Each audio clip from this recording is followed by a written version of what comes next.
اللہ نے زوجہ کو شوہر کی کھیتی کیوں کہا ہے؟ کیا شادی کا مقصد صرف جنسی لذت ہے؟ اور عورت کے بارے میں قرآن مجید کا نظریہ کیا ہے؟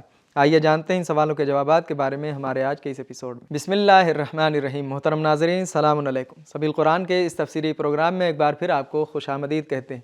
آج آپ کے سامنے سورہ بقرہ کی آیت نمبر 223 کی تفسیر لے کر حاضر ہوئے ہیں۔ تو آئیے سب سے پہلے اس سورہ کی آیت نمبر 223 کی تلاوت اور اس کے ترجمے کو غور سے سنتے ہیں۔ كتاب أنزلناه إليك مبارك ليدبروا آياته وليتذكر أولو الألباب بسم الله الرحمن الرحيم نساؤكم حرث لكم فأتوا حرثكم أنى شئتم وقدموا لأنفسكم واتقوا الله واعلموا أنكم ملاقوه وبشر المؤمنين۔ تمہاری عورتیں بیویاں تمہاری کھیتیاں ہیں، تم جب چاہو ان کی طرف آ سکتے ہو، ان سے ہم بستر ہو سکتے ہو، اور اپنے لیے نیکی اعمال صالحہ آگے بھیجو، خدا سے ڈرتے رہو اور جان لو کہ تمہیں اس سے جا ملنا ہے، اور مومنین کو خوشخبری دے دو۔ تلاوت اور ترجمے کو سن لینے کے بعد اب آئیے اس آیت میں موجود نقطے کو بھی سن لیتے ہیں۔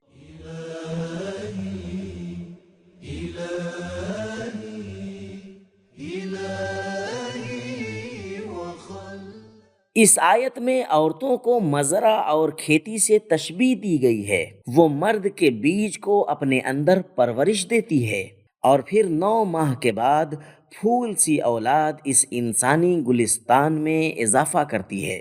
جس طرح کھیتی باڑی کے نہ ہونے سے انسانوں کا خاتمہ ہو جاتا ہے، اسی طرح عورتوں کے بغیر انسانی معاشرہ نابود ہو جاتا ہے۔ عورتیں صرف ہوس رانی کا ذریعہ نہیں بلکہ وہ نسل انسانی کی بقا کا وسیلہ ہیں۔ لہٰذا یہ بات بہت ہی ضروری ہے کہ ازدواجی تعلقات قائم کرتے وقت ایک پاک و پاکیزہ نسل کی پیدائش کا مقصد پیش نظر رکھنا چاہیے۔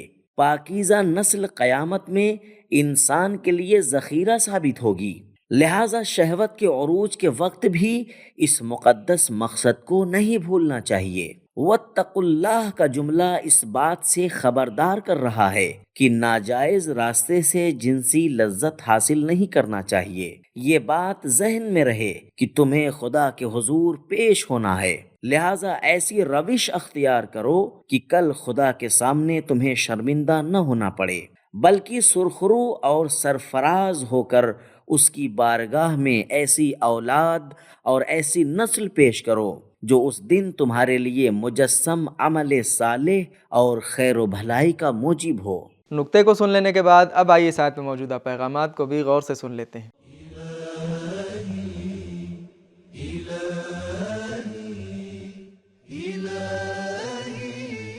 نمبر 1، مناسب شریک زندگی کا انتخاب مناسب زراعت کے مانند ہے، اور مناسب بیج کا انتخاب بھی اچھی پیداوار کی پہلی شرط ہے۔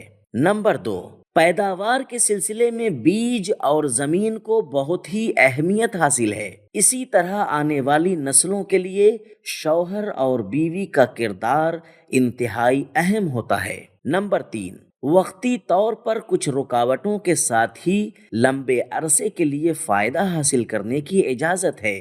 گزشتہ آیت میں فاعتزلوا یعنی باز رہو کہا گیا، اور اس آیت میں فاتوا حرثکم یعنی اپنی کھیتی میں جب چاہو آؤ کہا گیا ہے۔ نمبر 4، ہم بستری کے لیے مرد کو عورت کی طرف بڑھنا چاہیے۔ نمبر 5، غرائز کی تکمیل میں بھی خدائی رنگ ہونا چاہیے۔ اگر اس کا مقصد روز قیامت کے لیے ذخیرہ مہیا کرنا ہو تو اس میں بھی الہی رنگ آ جاتا ہے۔ قدموا لانفسکم، صحیح بخاری میں ہے، جنسی اختلاط سے اولیاء اللہ کا مقصد مجاہد اولاد کی پیدائش ہوتا ہے۔ نمبر 6، اگر تم معاشرے کو پاک و پاکیزہ نسل دو گے تو تم خود ہی اس سے بہرہ مند ہوگے۔ نمبر 7، عورتیں نہ تو بازاری سامان ہیں اور نہ ہی تاریکی کا سبب ہیں، بلکہ وہ آبادی کی بنیاد رکھنے والی، تاریخ کی سرمایہ کار اور آخرت کے لیے تحفے دینے والی ہوتی ہیں۔ نمبر 8، جنسی مسائل میں تقوی کا لحاظ رکھیں۔ نمبر 9، خواہشات نفسانی کو تقوی کے ذریعے کنٹرول کریں۔ نمبر 10، آخرت پر ایمان ہی تقوی حاصل کرنے کا بہترین ذریعہ ہے۔ تو ناظرین کرام، ہم نے یہ جانا کہ زوجہ کو شوہر کی کھیتی اس لیے کہا گیا ہے کیونکہ زوجہ بھی کھیتی کی طرح شوہر کے نطفے کو اپنے اندر پروان چڑھاتی ہے اور 9 مہینے بعد اسے اولاد کی شکل میں واپس کرتی ہے۔ شادی کا مقصد صرف جنسی لذت حاصل کرنا نہیں ہوتا، بلکہ پاک و پاکیزہ نسل کی پیدائش ہوتا ہے۔ عورت کے بارے میں قرآن مجید کا نظریہ یہ ہے کہ نہ تو وہ بازاری سامان ہے اور نہ ہی تاریکی کا سبب، بلکہ وہ آبادی کی بنیاد رکھنے والی، تاریخ کی سرمایہ کار اور آخرت کے لیے تحفے دینے والی ہوتی ہے۔ یہ تھے ہمارے سوالوں کے جوابات۔ ملتے ہیں اگلے ایپیسوڈ میں، تب تک کے لیے خدا حافظ۔